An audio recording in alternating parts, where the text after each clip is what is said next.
वैदिक व्यवस्था के अंतर्गत 4 आश्रम आते हैं।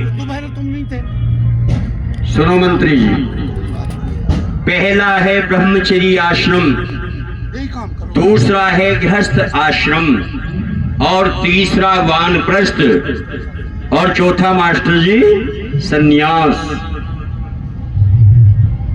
जीवे में श्रद्धा सतम, मनुष्य की आयु को 100 वर्ष माना और 25-25 वर्षों के 4 आश्रम ऋषियों ने बनाए।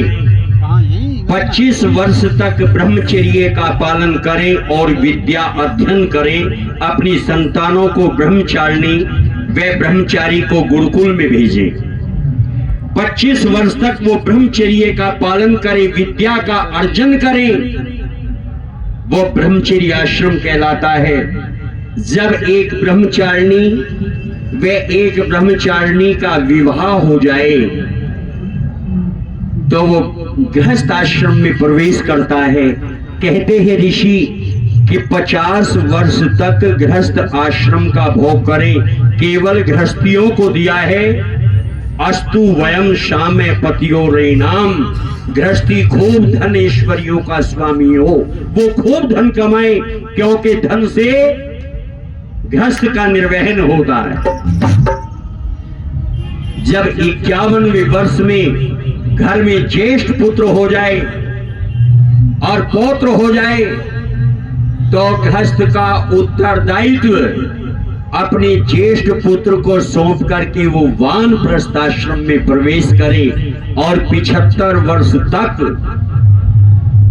वो अपने गृहस्थ के अनुभव, समाज के हितार्थ कार्यों में, यज्ञ इत्यादि उपदेश में अपने जीवन को बिताए।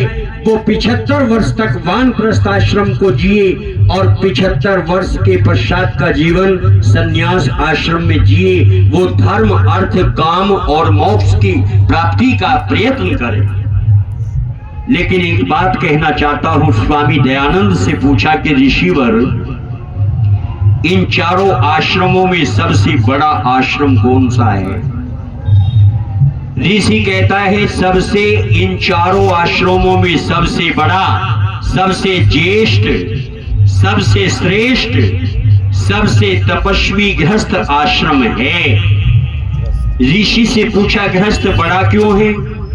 ऋषि कहता है कि तीनों आश्रमों के लोग भी गृहस्थ आश्रम पर निर्भर होते हैं, इसलिए गृहस्थ श्रेष्ठ और ज्येष्ठ है। और यही मैं कहना चाहता हूं, सारे गृहस्थ आश्रम का भार पति व पत्नी के कंधों पर होता है।